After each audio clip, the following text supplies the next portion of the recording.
नमस्कार, मैं हूं दीपक शास्त्री और आप देख रहे हैं ज्योतिष गुरुजी यूट्यूब चैनल।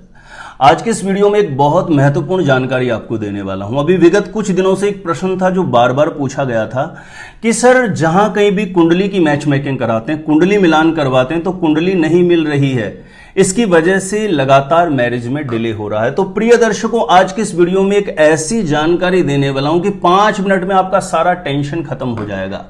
यदि आप जब भी अपने बेटा या बेटी की विवाह के लिए कहीं पे भी बातें करते हैं तो सबसे पहला पार्ट आता है मैच मेकिंग।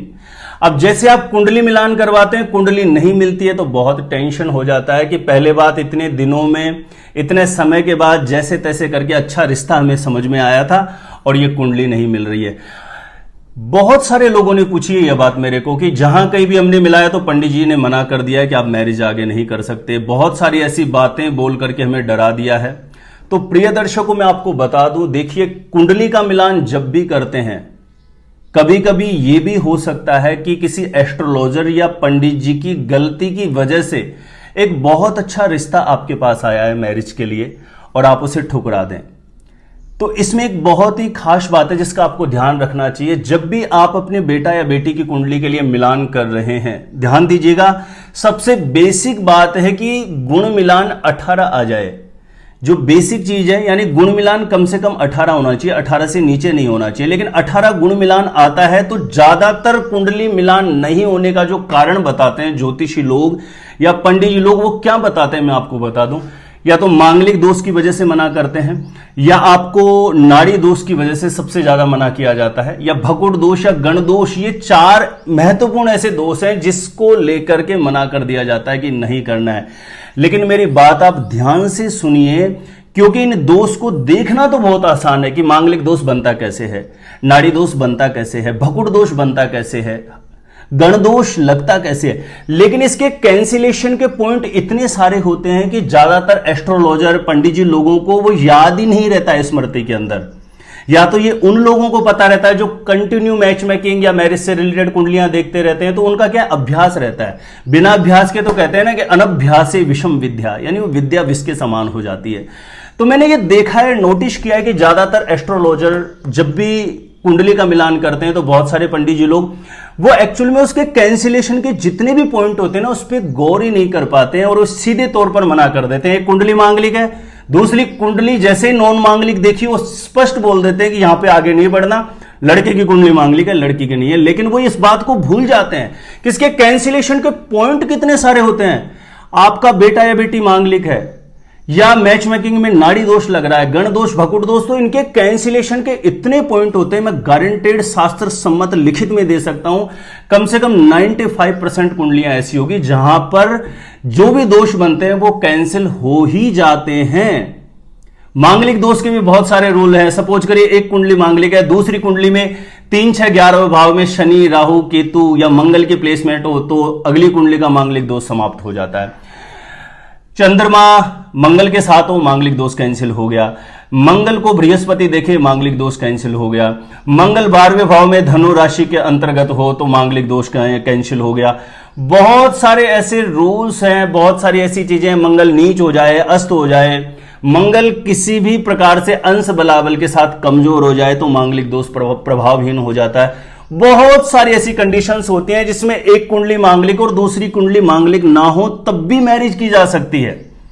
और मैं बिल्कुल एक यूनिवर्सिटी की आप किसी भी ऑथेंटिक बुक्स में भी उठा के इसके कैंसिलेशन के पॉइंट पढ़ेंगे तो आपको पता लग जाएगा।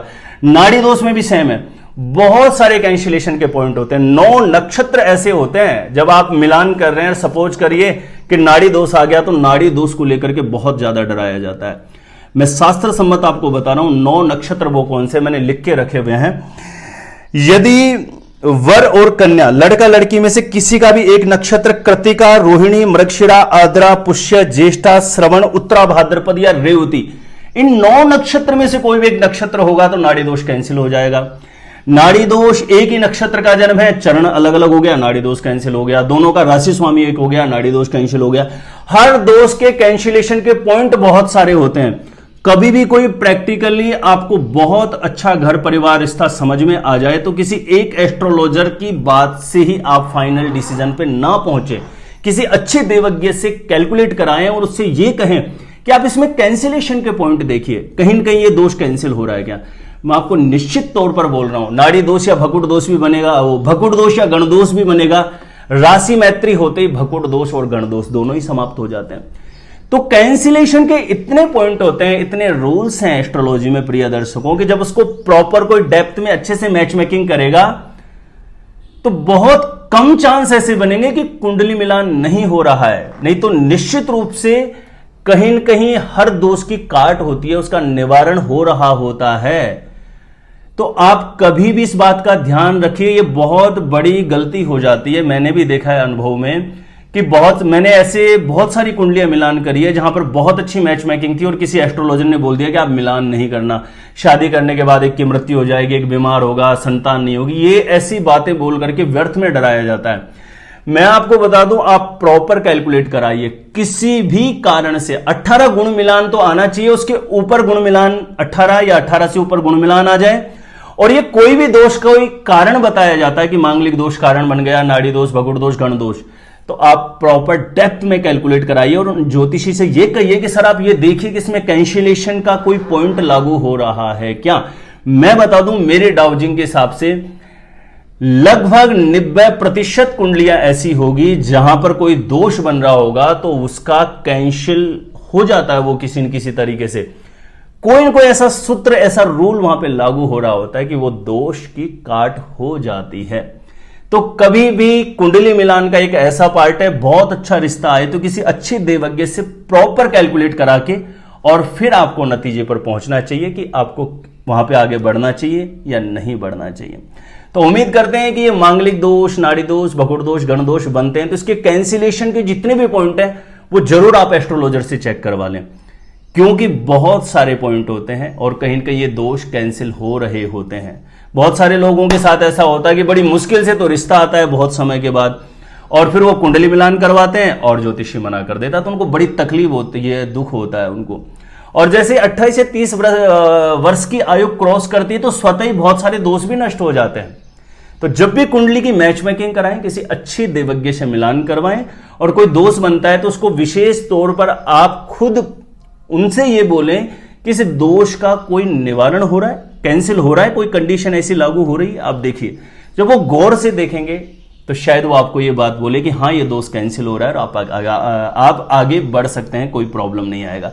तो उम्मीद करता हूं कि इस वीडियो के माध्यम से आपको जरूर कुछ सीखने को मिला होगा। मेरे ज्योतिष गुरुजी यूट्यूब चैनल के आप प्लेलिस्ट जाकर के चेक करेंगे तो मैरिज से रिलेटेड इतनी सटीक कैलकुलेशन के साथ वीडियोज अपलोड किए कि मेरे वीडियो देखने के बाद आपको किसी का भी वीडियो देखने का जरूरत नहीं पड़ेगा। आपकी शादी कब होगी, शादी के बाद का जीवन कैसा होगा, पति कैसा मिलेगा, पत्नी कैसी मिलेगी, दाम्पत्य जीवन कैसा चलेगा, संतान सुख कैसा मिलेगा, सब कुछ जानकारियां मेरे वीडियो देखने भर मात्र से आपको प्राप्त हो जाएगी। मेरे द्वारा सटीक अपनी जन्म पत्रिका का विश्लेषण करवाना चाहते हैं तो जो स्क्रीन पर नंबर दिया गया है आप मुझे यहां पर संपर्क कर सकते हैं, कांटेक्ट कर सकते हैं। आज के लिए इतना ही रहेगा। देखते हैं आप हमारा ज्योतिष गुरुजी यूट्यूब चैनल।